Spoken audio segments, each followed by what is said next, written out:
start your day a better way. You start your day a better way with cornflakes in the morning. You work all day a better way. You work all day a better way. You work all day a better way with Kellogg's in the morning. With Kellogg's in the morning. You've probably eaten cereal this morning, or this week, or at some point while standing over the sink at midnight questioning your choices. It's simple. It's convenient. It's the most boring breakfast food in existence. And that's exactly the point. Because the man who invented cornflakes didn't create them to be delicious. He created them to stop you from being aroused. Specifically, he wanted to prevent masturbation. Yeah, that box of cornflakes in your pantry has a deeply weird origin story. Let's get into it. To understand how we got here, we need to talk about John Harvey Kellogg.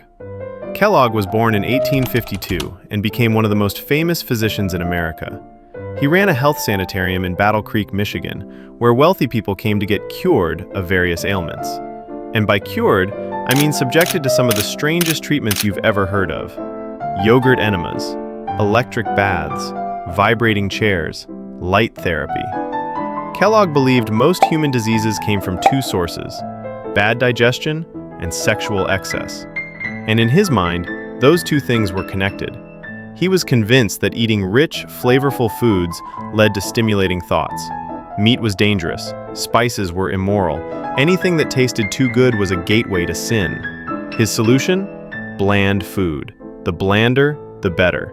If your meals were boring enough, your urges would disappear. You'd become a pure, clean, efficient human being. Enter cornflakes. Kellogg and his brother Will accidentally invented them in 1894. They were experimenting with boiled wheat, left some out too long, and it went stale.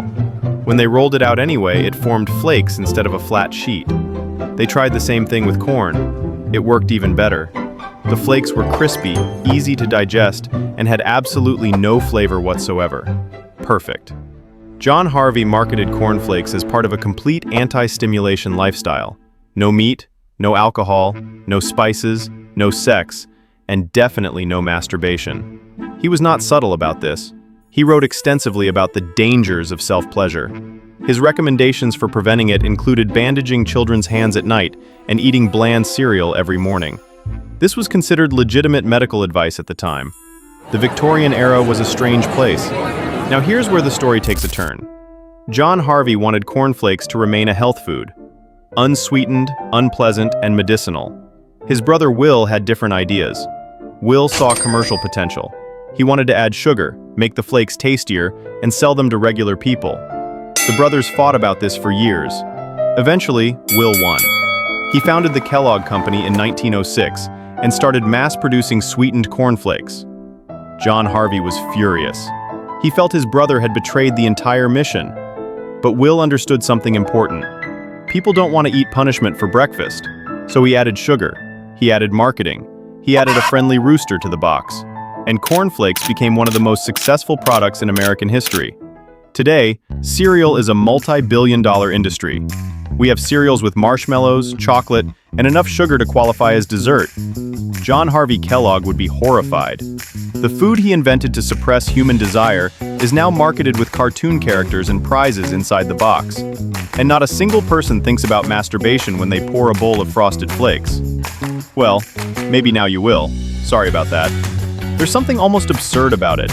A man dedicated his life to creating the most boring food possible for the most serious moral reasons imaginable. And within a generation, his own brother turned it into a sugary treat sold with toys. History has a sense of humor. Next time you're in the cereal aisle, just remember, this all started because a Victorian doctor thought breakfast could save your soul. It couldn't, but it does taste pretty good with milk. What's your go-to cereal?